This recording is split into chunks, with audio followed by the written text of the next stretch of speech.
Hello students, आज इस video में हम पढ़ेंगे नंबर सिस्टम के बारे में, जो कि हमारा क्लास 9 का फर्स्ट चैप्टर है। नंबर सिस्टम्स में जाने से पहले सबसे पहले मैं ये डिस्कस करूंगा जो हमें ऑलरेडी पता है पुराने क्लासेस में से, कि नेचुरल नंबर्स क्या होते हैं, होल नंबर्स क्या होते हैं। ये बहुत क्विक एक मैं इनका ओवरव्यू दूंगा। बहुत से टाइम पे हम लोगों को ये पता तो होता है, बट ये नहीं पता होता इनको ये नाम क्यों दिया गया, तो मेरा फोकस उस पर थोड़ा ज़्यादा रहेगा। तो स्टार्ट करते हैं नेचुरल नंबर्स के साथ। तो नेचुरल नंबर्स तो वो सभी नंबर्स हैं जो हम काउंट कर सकते हैं। मेरे पास कोई फ्रूट है, फॉर एग्जांपल एप्पल। मेरे पास 5 एप्पल्स हैं, तो मैं उसको काउंट कर सकता हूँ कि मेरे पास 5 एप्पल्स हैं, 1 2 3 4 5। तो ऐसे सभी नंबर्स जो कि काउंटिंग के लिए यूज़ किए जाते हैं उनको नेचुरल नंबर बोला जाता है। तो आ, इनका सबसे जाहिर सी बात है, नंबर्स की दुनिया में सबसे शुरुआती नंबर्स यही हैं। तो अगर हम इनकी बात करें तो ये स्टार्ट होते हैं 1 से। 1 से शुरू होकर के ये जाते हैं आपका इनफाइनाइट तक। बीच में 10 11 और सब कुछ सारे डिफरेंट नंबर्स आते हैं। मैं यहाँ पे सारे नहीं लिख रहा। 10 मैंने यहाँ पे क्यों लिखा है इसके बारे में अभी आपको बताऊंगा। लेकिन उससे पहले जाने से पहले मैं एक क्वेश्चन आप लोगों से पूछता हूँ। आप बताइए कि या नोटिस कीजिए, क्योंकि ये आगे काम आएगा नेक्स्ट होल नंबर पे जाने से पहले। तो आप ये नोटिस कीजिए कि इन नंबर्स में कौन सी ऐसी डिजिट है। डिजिट समझते हैं? डिजिट डिजिट मतलब जो सिंगल से कौन सी डिजिट ऐसी है जो एज अ नंबर इसमें प्रेजेंट नहीं है नेचुरल नंबर्स में। वो हम अब आगे डिस्कस करते हैं। तो वो है होल नंबर्स में। जब हम आते हैं तो आप देखेंगे कि होल नंबर्स में जो है वो नेचुरल नंबर्स तो होते ही हैं, प्लस उसमें एक ज़ीरो भी होता है। तो होल नंबर जो होता है वो उसमें एक एडिशनल नंबर आता है ज़ीरो। आप देखेंगे कि नेचुरल नंबर्स में ज़ीरो कम होता है, लेकिन नेचुरल नंबर में ज़ीरो कहीं ना कहीं दूसरे तरीके से अपना प्रेजेंस शो कर रहा होता है। जब आप देखेंगे नंबर्स लाइक 10, तो जो 10 का जो नंबर है इसमें ज़ीरो होता है, जो कि नेचुरल नंबर्स के सेट में है। बट अगर आप देखें तो 10 के अंदर जो ज़ीरो है वो as a digit natural numbers में नहीं होता। तो उस नेचुरल नंबर्स के ग्रुप के अंदर अगर मैं ज़ीरो को ऐड कर दूं, तो वो जो ग्रुप है वो अपने आप में एक कंप्लीट ग्रुप बन जाता है, कि उसके अंदर जो भी डिजिट्स यूज़ हो रही हैं वो डिजिट्स एज अ नंबर्स उस पर्टिकुलर ग्रुप के अंदर एग्जिस्ट भी कर रही हैं। तो इसलिए जो होल नंबर का जो ग्रुप है वो शुरू होता है ज़ीरो से, 1 2 3 4। बाकी सब तो सब नेचुरल नंबर जैसा ही है इसमें। उसके बाद आते हैं इंटीजर्स। इंटीजर्स का कॉन्सेप्ट तब आया जब हमारे को ज़रूरत पड़ी उधार की। तो जब हमने उधार देना और लेना शुरू किया, जैसे कि मान लीजिए मैंने आपको 5 रुपए देने हैं, तो उसको मैं -5 से रिप्रेजेंट करने लगा, और आपने मुझे 5 रुपए देने हैं तो मैं उसे +5 से रिप्रेजेंट करने लगा। इस तरह से इंटीजर्स का कॉन्सेप्ट आया। और इंटीजर्स के कॉन्सेप्ट के साथ आती है नंबर लाइन, जो कि हमारी हमने बचपन से पढ़ी है। आपने देखा होगा -1 -2 -3 से लेके ज़ीरो बीच में है, और आगे फिर 3 तक मतलब इनफाइनाइट तक जा रही है ये दोनों साइड में। इधर माइनस इन्फिनिटी, इधर प्लस इन्फिनिटी। इस तरह से ये नंबर्स डिफाइंड होते हैं। बात आती है फैक्ट रैशनल नंबर्स की। रैशनल नंबर्स बहुत ही एक अच्छा कॉन्सेप्ट है, इसको हम देखेंगे बहुत डिटेल में। तो रैशनल नंबर्स की बात करने से पहले मैं आपसे बात करता हूँ कि रैशनल नंबर की जो पहले क्या हमारे पास आया था। रैशनल नंबर से पहले हमारे पास फ्रैक्शन का कॉन्सेप्ट आया, फ्रैक्शन का। तो फ्रैक्शन का कॉन्सेप्ट आया लोगों के बीच में बंटवारे करने के लिए, कि अगर मेरे पास एक कंप्लीट पिज़्ज़ा है फॉर एग्जांपल, उस पिज़्ज़ा में से मुझे एक चौथाई भाग चाहिए। एक चौथाई का मतलब क्या, कि मैं पिज़्ज़ा के टोटल 4 भाग करूँगा, उसमें से एक भाग अगर मेरा है तो वो एक चौथाई भाग कहलाएगा। इस तरह से अ, मतलब फ्रैक्शंस का कॉन्सेप्ट आया, तो इसको हम रिप्रेजेंट करने लगे 1/4 से। यानी टोटल अगर 4 मेरे पास पीसीस थे, तो उसमें से एक पीस को मैं क्या से रिप्रेजेंट करूंगा, कि वो 1/4 है। ये कंप्लीट में एक कंप्लीट पिज़्ज़ा को रिप्रेजेंट नहीं करता, ये पिज़्ज़ा के एक चौथाई भाग को रिप्रेजेंट करता है। अब इसी तरीके से अगर मैं कहूँ मेरे पास एक नहीं होकर के अ, दो भाग हैं, तो उसको मैं किस तरह से लिखूंगा? तो उसको मैं लिखूंगा 2/4 करके, राइट? 2/4। तो अगर मैं 2/4 लिखूंगा, तो अगर मैं ध्यान से देखूं तो ये नंबर्स दोनों ही फ्रैक्शंस हैं, ठीक है। बट जो सेकंड फ्रैक्शन है और फर्स्ट फ्रैक्शन है उसमें एक डिफरेंस है। ये जो सेकंड फ्रैक्शन है इसको मैं ऐसे वापस 1/2 भी लिख सकता हूँ। मतलब इसमें जो ये 2 है और ये जो 4 है, ये आपस में एक दूसरे को कट कर सकते हैं, राइट? इन दोनों में एक कॉमन फैक्टर है 2 का, तो उसको आप लिख सकते हैं 1/2 से। सिमिलरली अगर मैं इस पिज़्ज़ा को 4 भाग में बांटने के बजाय 8 भाग में बांटता, तो उससे उस केस में क्या होता? केस में ये होता कि जो ये मेरी फ्रैक्शन होती है उसको मैं इस तरह से लिखता कि 4/8। और आप जानते हैं 4/8 भी मैं आपस में कॉमन फैक्टर 4 का होने की वजह से उसको कट करके 1/2 से लिख सकता हूँ। तो अब मैंने ये एक्सप्लेनेशन क्यों दी भाई? एक्सप्लेनेशन इसलिए दी क्योंकि 1/2 जो है, ये जो 1/2 जिसे हमने दो अलग अलग फ्रैक्शन से डिराइव किया, इसको अगर हम देखें तो ये और आगे फर्दर कट नहीं हो सकता। यही एक रैशनल नंबर है। अब मैं आपसे पूछूं कि क्या 4/8 भी एक रैशनल नंबर है, तो आपका आंसर होगा नहीं। रैशनल नंबर वो होते हैं जिनको आप फर्दर कट नहीं कर सकते। ये बहुत ही छोटा सा पॉइंट है रैशनल नंबर की डेफिनेशन में कि जब हम रैशनल नंबर की डेफिनेशन किताब में भी पढ़ते हैं तो हमें बताया जाता है कि ऐसे नंबर जिनको पी बाई क्यू की फॉर्म में लिख सकें और क्यू जो है नॉन ज़ीरो हो। नॉन ज़ीरो पे मैं अभी आऊँगा, लेकिन उससे पहले आप ये देखिए कि क्यू ज़ीरो नॉन ज़ीरो, इसके साथ एक कंडीशन और होती है रैशनल नंबर होने के लिए, वो ये है कि पी और क्यू में कोई कॉमन फैक्टर नहीं हो।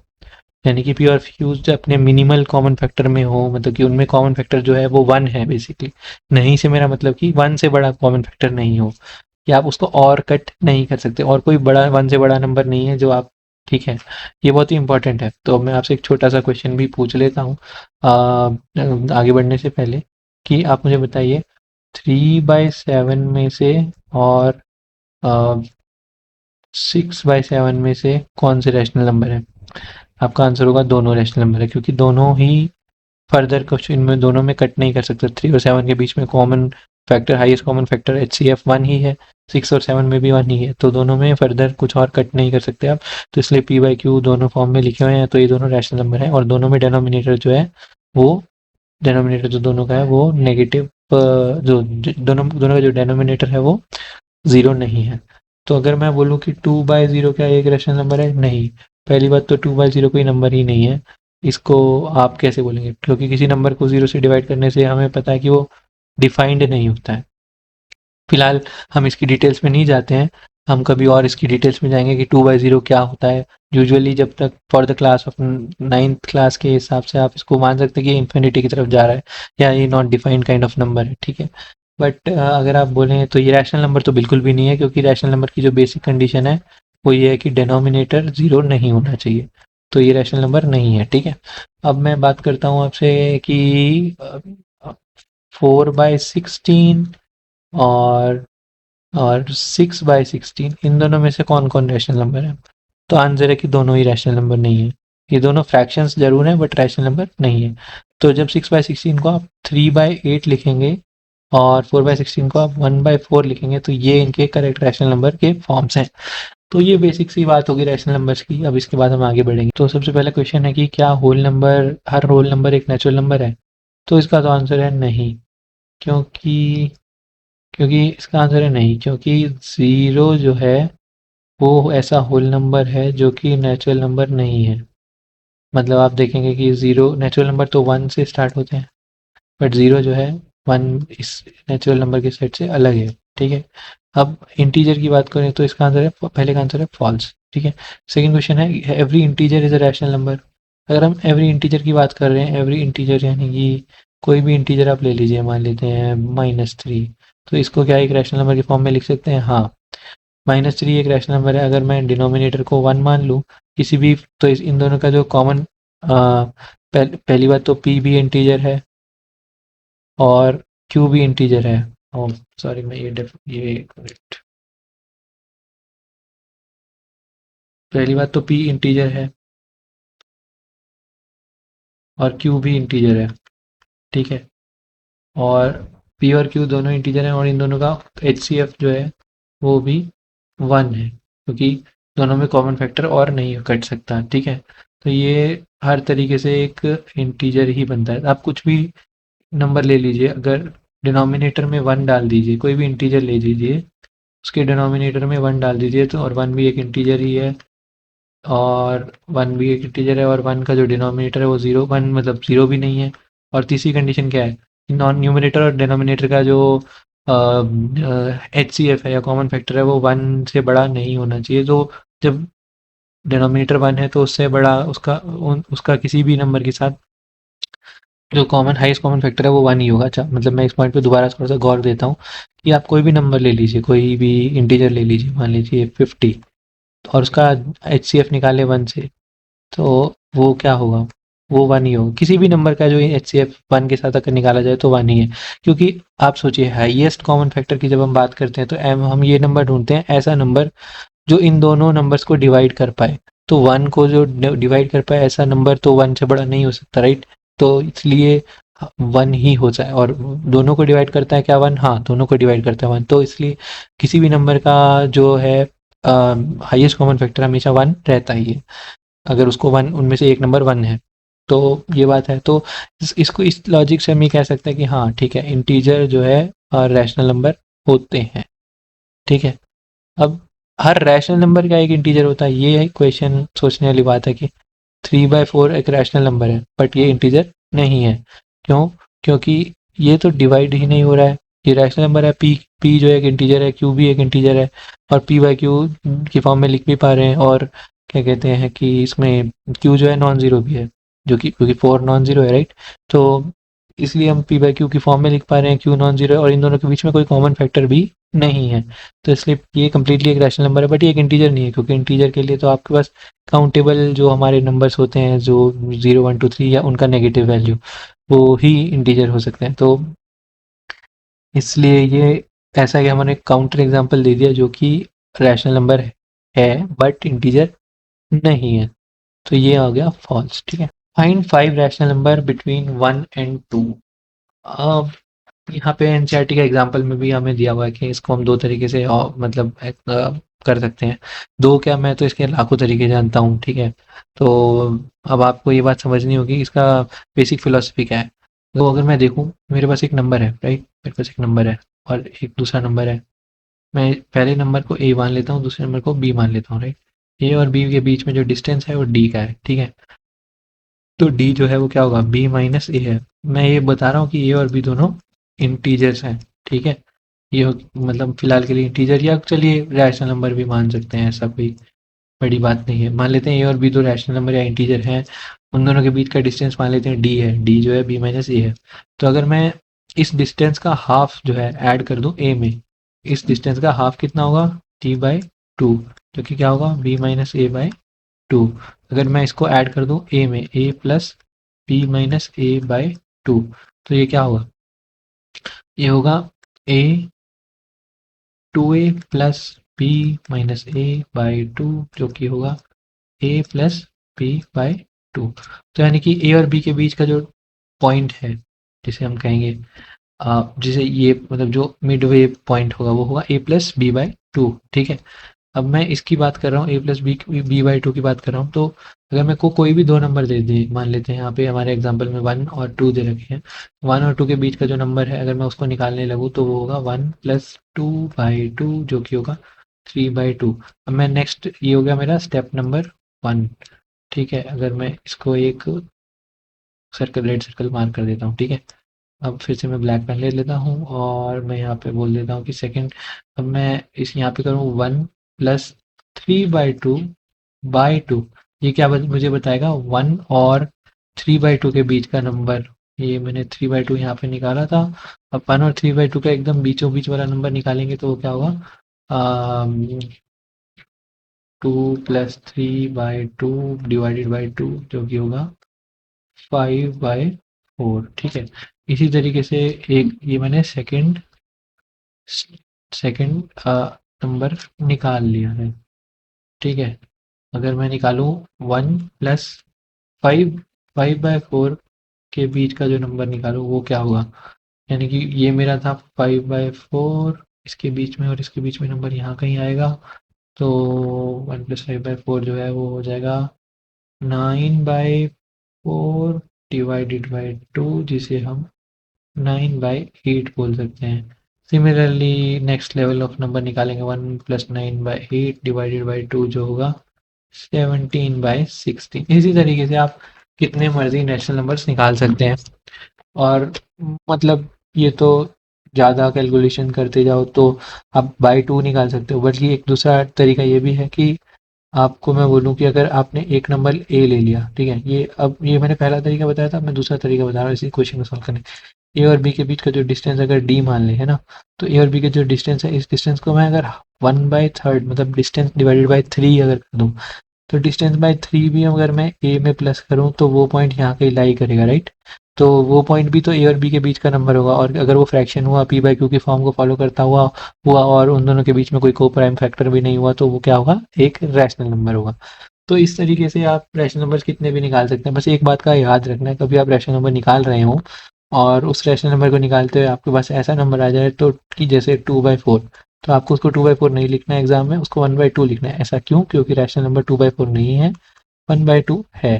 क्योंकि 2/4 एक फ्रैक्शन है, उसको आप कट करके को प्राइम को जब वन कर देंगे, उन दोनों के हाईएस्ट कॉमन फैक्टर को वन कर देंगे, तभी वो एक रैशनल नंबर बनता है। ठीक है। अब मैं जैसे बोलूँ कि a plus D by three की बात मैं कर रहा था, और इन ये जो है क्या होगा, a प्लस, अब डिस्टेंस क्या है, b minus A by three. इसको मैं किस तरीके से लिख सकता हूँ, 3a plus B minus A divided by three. इसको हम क्या आगे फर्दर किस तरह से लिख सकते हैं, 2a plus B by three.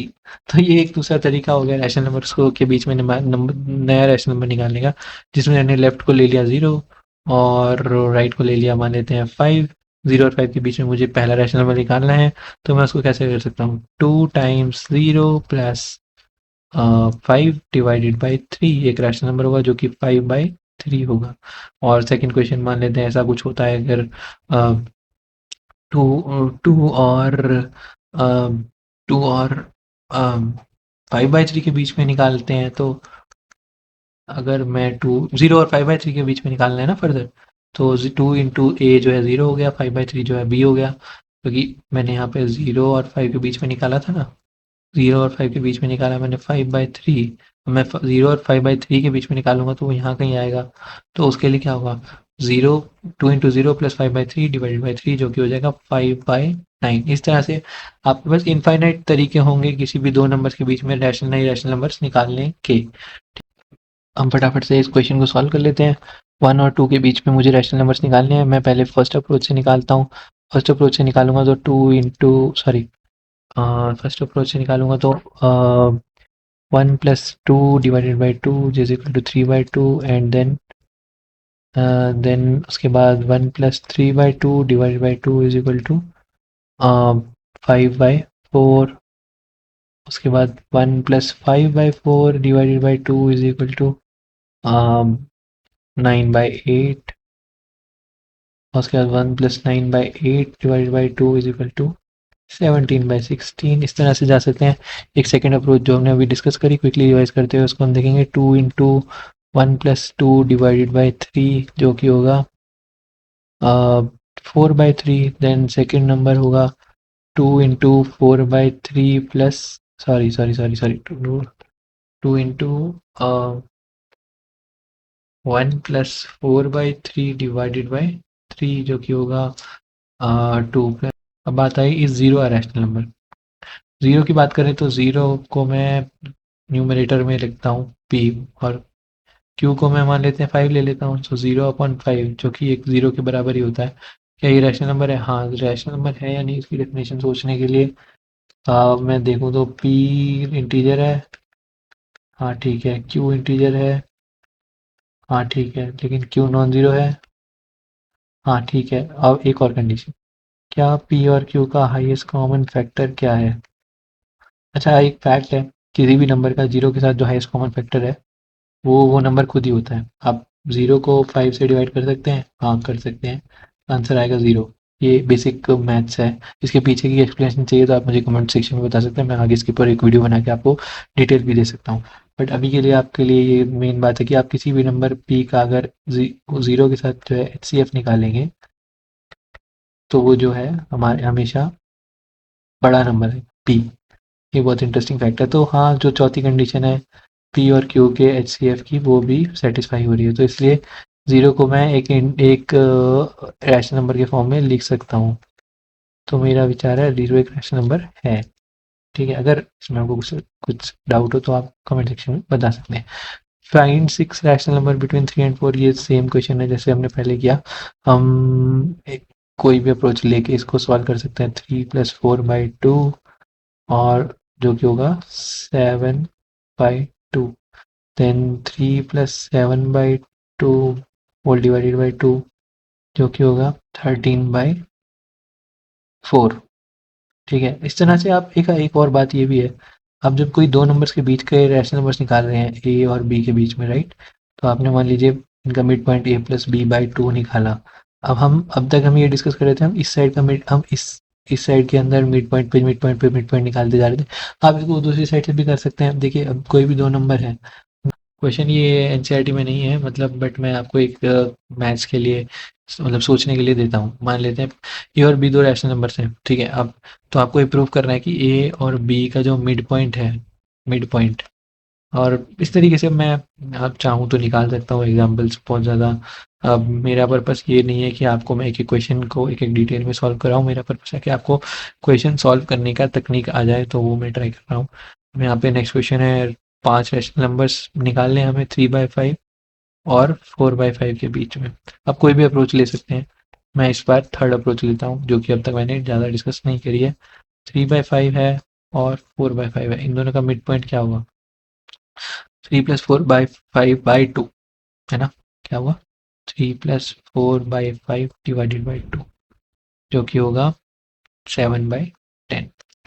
अब 7/10 और इन दोनों का मिड पॉइंट एक होगा और इन दोनों का मिड पॉइंट एक होगा। मैं राइट साइड वाला मिड पॉइंट निकाल लेता हूँ। 7/10 + 4/5 होल डिवाइडेड बाई 2, जो कि होगा आपका 15/20, जो कि होगा, फर्दर इसको हम कर देंगे 3/4। तो 3/4 जो है यहाँ पे कहीं लाई कर रहा होगा, और इन दोनों का मिड पॉइंट जो है 3/5 + 7/10 होल डिवाइडेड बाई 2 अगर मैं करूँ तो वो होगा 13/20, जो कि यहाँ कहीं लाई करेगा। तो इस तरह से भी आप रैशनल नंबर्स के बीच में नए रैशनल नंबर्स निकाल सकते हैं। अगर आपको इस पूरे लेक्चर में अभी तक कुछ डिफिकल्टी हो रही हो तो प्लीज़ कमेंट करके बताइए। अब नेक्स्ट क्वेश्चन को मैं देखूँ तो ये तो थोड़ा वैसा थॉट वाला क्वेश्चन है। अगर मैं पहला क्वेश्चन पढ़ूँ, every natural number is a whole number. हर नेचुरल नंबर क्या होल नंबर होता है? 1 2 3 ऐसे इनफाइनाइट तक जाए। हाँ, तो ये बिल्कुल सही फैक्ट है। अगर आप देखें तो होल नंबर के सेट में नेचुरल नंबर तो सभी होते हैं, उसके अलावा एक ज़ीरो ऐड किया जाता है, तो हर नेचुरल नंबर तो एक होल नंबर है ही। ठीक है, तो ये एक सही फैक्ट है। अगर every integer is a whole number, अगर बात करें every integer is a whole number, तो होल नंबर का सेट सिर्फ यहीं तक लिमिट है। इंटीजर में तो नेगेटिव नंबर्स भी आते हैं, तो क्या हर इंटीजर होल नंबर है? नहीं। तो ये जो है एक गलत स्टेटमेंट है। Third question, every rational number is a whole number. हर रैशनल नंबर एक होल नंबर होता है, क्या ये सही स्टेटमेंट है? 3/4 अगेन एक रैशनल नंबर है, या 1/2 एक रैशनल नंबर है, बट ये जो है होल नंबर नहीं है, तो इसलिए ये भी एक गलत स्टेटमेंट है। तो इसी के साथ हमारी एक्सरसाइज 1.1 खत्म होती है। इसके बाद मैं नेक्स्ट 1.2 को बनाऊंगा, जो कि रैशनल नंबर को कवर करती है, जो कि बहुत ही नया कॉन्सेप्ट है मतलब क्लास 9 के हिसाब से, और बहुत इंपॉर्टेंट कॉन्सेप्ट है फर्दर ड्यूरिंग द मैथ्स। आप जब भी जितनी मैथ्स पढ़ोगे उसके लिए बहुत काम आएगा। आपको कुछ फीडबैक्स हो तो आप उसको कमेंट सेक्शन में शेयर कर सकते हैं। ये मेरा नया चैनल है, तो आप डेफिनेटली फीडबैक शेयर करें। थैंक